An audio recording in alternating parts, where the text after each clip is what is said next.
Well, it's personal between me and you, and I'm going to do you some serious harm, you big stiff idiot.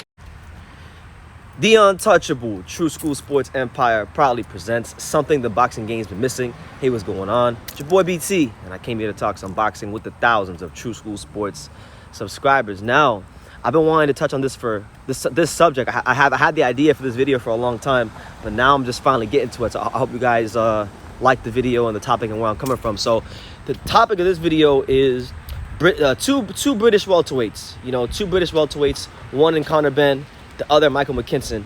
The reason I'm talking about both of them is because I find it interesting, the dichotomy in the way their careers are going. You know, Michael McKinson and Conor Benn.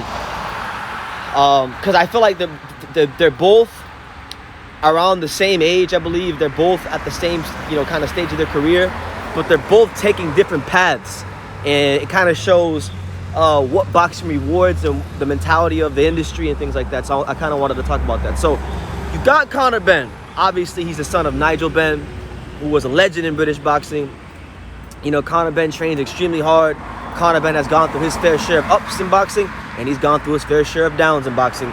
But he's been able to, he's been able to get to this point. And honestly, I really think in many respects, Conor Benn has actually overachieved, because a lot of people didn't think after he had that fight with Cedric Pinoy that he would get to this part, get to this far in boxing to where he's fighting these world level guys. So he does deserve a little bit of credit. But, let's just call a spade a spade. Conor Benn, I like him. I met him in Vegas last summer. I talked to him. But when I interviewed him, I asked Conor Benn about fighting the likes of Jaron Anderson, Virgil Ortiz, and the top young welterweights. And he pretty much told me, he was honest, he said, I'm not ready. I don't have the experience, right? But the way Eddie Hearn is moving him, I'm not sure if he'll ever be ready for world level. Just being honest, I'm not sure if Conor Benn will ever be ready for the world level of boxing. Because let's just be real, right? Let's just be 100% real. Okay, so his last two fights, he fought Adrian Granados, who has campaigned at 147, but he's a natural 140 pounder. Granados not known for being a boxer, made him look bad at times. And Conor Benn, yeah, he won the fight, but he made Conor Benn look very, very bad in parts of that fight, and he's not even known as a boxer. So it showed Conor Benn's inability to cut off the ring. Then after that, he fought another 140 pounder and a former 140 pound world champion at welterweight at 147 in Chris Algieri, and he destroyed him, banged him out of there, got his confidence up. Now he's talking about fighting Maurice Hooker, another guy that's really been a career 140 pounder, a guy that was a former 140 pound champion. And Maurice Hooker just had his welterweight debut against Virgil Ortiz. He's coming off of a hand surgery and all these things. So I really think that they're handpicking these opponents, guys with names, guys who have been in high-profile fights. They're attempting to build Conor Benn's name in America, but he's not really fighting, top guys like that, right? And while he's doing that, you got guys across the pond like David Avanesian, who a lot of people think would give Conor Benn a lot of problems. Very big, strong, physical guy who, he already ended one hype train. He already popped the balloon on one hype train for Eddie Hearn, which was Josh Kelly. And Eddie Hearn has been asked about Conor Benn fighting David Avanesian. Eddie Hearn said he's not interested in making that fight happen, and for good reason, because he doesn't want to repeat of what happened to Josh Kelly. But those are the kind of fights that Conor Benn should actually be looking for, and Eddie Hearn should be looking for, but they're not looking for them because they're trying to keep the hype train going. Now, you look on the flip side, and you look at Michael McKinson, right? Michael McKinson, little-known welterweight from the UK. A lot of people don't really know who he is. A lot of people are really just now in America that follow boxing hardcore. A lot of people are just now really starting to find out who the hell Michael McKinson is, as he's now been he's going to be fighting Virgil Ortiz in March. And Michael McKinson, he's done the opposite of Conor Benn. He's fought tough, undefeated contenders from his country like Chris Congo as the underdog, beating them. Now he's going to be fighting one of the top young fighters in world boxing in Virgil Ortiz. And I really believe that Michael McKinson is really showing the British boxing fans what the sport's truly all about, which is showing your skills and showing who you are in the ring, but also showing it against guys that can bring out the best in you and give you a test. And it's just the complete opposite of what Conor Benn's doing. And I don't like talking. I'm not trying to talk bad about Conor Benn, but it's the God's honest truth. You got one. They're both around the same age. They're both around the same stage of their career. They're both ranked. And one guy is trying to actually do something in the welterweight division. The other guy is campaigning as a welterweight, fighting these guys that, yes, are campaigning at welterweight, but are really natural 140-pounders. I mean, for Christ's sakes, he just fought Algeria's last fight. He's trying to fight Maurice Hooker now. Maurice Hooker and Chris Algieri, those guys are 140-pound champions. Freaking Conor Benn is fighting as many 140-pound champions as Josh Taylor, and it's getting ridiculous. At some point in time, he needs to fight a full-fledged, real welterweight, so we can know as boxing fans what do we have of Conor Benn? Is it all just hype? Is it all just hoopla? Is it all just a facade, or is he really as good as advertised? I mean, I understand he didn't have the most amateur experience, but you can't look at what Michael McKinson is doing. Look at what he's doing, man. I want people to really pay attention to Michael McKinson. I'm not saying he's this great fighter. I'm not saying that he's gonna go on and become the next champion or nothing like that. But he is a good fighter, and he's not really getting talked about a lot by the British boxing media, and he's not getting talked a lot up by boxing media in general.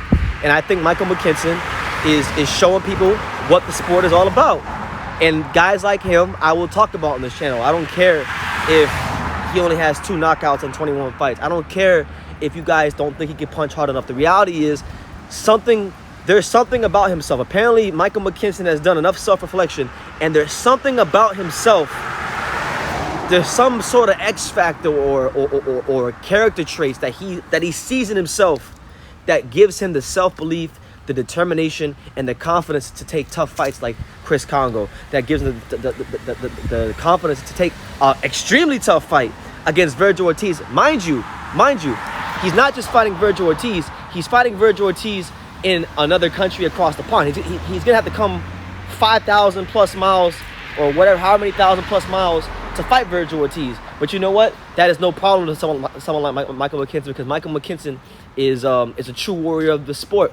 And I fully expect, whether he wins, loses, gets knocked out, gets outboxed, outboxes Virgil, I fully expect Michael McKinson, win, lose, or draw, to give Virgil Ortiz a tough fight. And if Virgil knocks him out or whatever, I think Virgil will look bad before he does it. And I think Michael McKinson's stock will go up, honestly. And, you know, I had the chance to listen to a couple of interviews of him recently, and it's hard not to like Michael McKinson. He comes off as a very determined, self-confident person that actually believes he can win. As to where with Conor Benn, you know, just being honest, because this is an honest channel. There's nobody sticking a key in my back telling me what I can and can't say. So I can say whatever I want to say on True School Sports.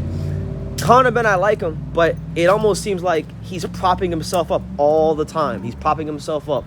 And if he was really that confident, he's not an idiot. He knows who the top guy, he knows who the top young fighters are on his weight class. Rashidi Ellis. You know, he mentioned Rashidi Ellis. Rashidi Ellis, he don't got to fight. Y'all are supposedly friends. Why not break bread with your friend and fight him? Virgil Ortiz. Jaron Ennis. And if you don't want to fight those guys, if those guys are too big of a step up, David Avanesian, he's right there in your country. He's European champion. You beat him, you get a strap. And that'll look good on you, because this is the same David Avanesian who beat the shit out of Josh Kelly and ended that hype train. And Josh Kelly ain't been the same since. So, you know, there's those right now, as far as the young British welterweights, those are 2 of the best ones right now in Conor Benn and Michael McKinson. But I see their careers going in such a different way. And you know what? At this point, I'll be honest, I would like to see them both fight each other at some point, because I want to see who's who. You know, Conor Benn has the luxury of his dad being a British boxing legend, and a boxing legend point blank period, in Nigel Benn. And he's been getting a lot of opportunities most guys wouldn't get. You know, his dad paved the way for him, and he's walking that path. So shout out to Nigel Benn. But he's not really testing himself against 147-pounders. And I know that's not always down to him as the fighter. It's down to Eddie Hearn, the promoter. So maybe he should take this with Eddie Hearn. But, like, damn. I mean, look, Conor. I'm a fan. I like Conor Benn. But at some point, you got to stop trying to sell people fool's gold. I'm talking to Eddie Hearn, too. You got to stop trying to sell people fool's gold, because that's what you're doing. You're selling people fool's gold with these 40-pounders. I mean, Maurice Hooker, I like Maurice Hooker, but he's not really a 47-pounder. He just had his 147-pound debut against Virgil Ortiz. So what are you going to do? Are you just going to fight these guys that already lost to other top 47-pounders and try to measure yourself and, you know, try to create buzz and hype? Why don't you just actually fight someone that will really, really show you who Conor Benn is? I mean, if Conor Benn is in the gym getting good sparring, what does he say? Conor Benn always says, oh, I'm crushing it in the gym. Then fight the guys. Fight. Show people you're crushing it in the gym and crush it on fight night against good competition. And that'll... good actual welterweight competition, not 40-pounders that were champions or top contenders at 140, 47-pounders, you know? So, yeah, you know, you got him doing that, becoming as Eddie Hearn would say, and as he likes to bullshit the public, he's becoming an international superstar. And I'll be honest with you, look, I'm in South Florida right now, all right? If I walk down the street and I start asking people who the fuck who's Conor Benn, nobody's going to know. Nobody's going to know who Conor Benn is, straight up. Nobody will know who he is. And he's not an international superstar. It's just Eddie Hearn selling people fool's gold. But when I see what's going on with Conor Benn, it really makes me appreciate what's happening with Michael McKinson, because, you know, good on him. Good on him. He's not waiting. He's not gonna be wait 30+ fights to see what he's got. He wants to know how good he is now. And he's taking on one of the top young stars in world boxing in Virgil Ortiz. And even if he somehow goes in there and beats Virgil Ortiz, Michael McKinson becomes one of the top guys at welterweight, one of the top young guys at welterweight, and that's a good feather in his cap. And I like how he's moving. I like how Michael McKinson's moving. I like how he carries himself. I like the way he even fights. You know, I'll be honest with you. It's not the most exciting style in the world. It's not gonna sell 100,000 tickets. It's not gonna get people excited by pay-per-views or anything like that.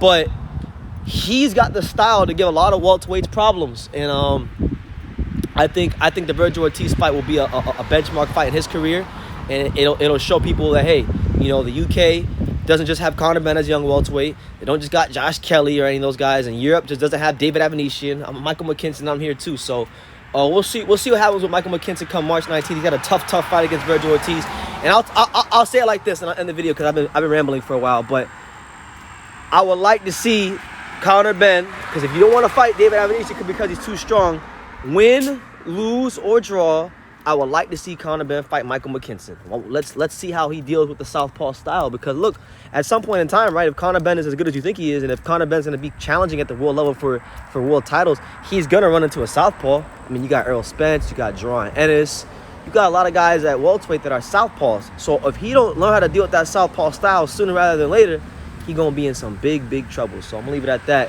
The UK has 2 young welterweights. One's going this way, the other one's going that way. It's a really interesting thing to follow, and I just kind of wanted to bring that my viewpoint on that to you guys and see what you guys think about it. But leave your comments down below. Make sure you know, give me your comments, any thoughts about Conor Benn, Michael McKinson. You know, make sure you guys take the time to subscribe. And like I say in every single one of these videos, you can love me or you can hate me, but I'm just kidding, dang it. So until next time, take care, guys. Thank you for watching another video on True School Sports, the home of boxing. If you made it this far, do me a favor and do yourself a damn favor. Hit that subscribe button, and surely you will not be disappointed. You know, True School Sports bringing you the latest and greatest, the untouchable, you know, boxing content, interviews, news videos, breakdowns, live fight reaction extravaganza. We've got a great community of people here, boxing fans all over the world, from America to the UK to Australia, and on and on and on. So join the empire today. Hit that subscribe button. Take care and God bless.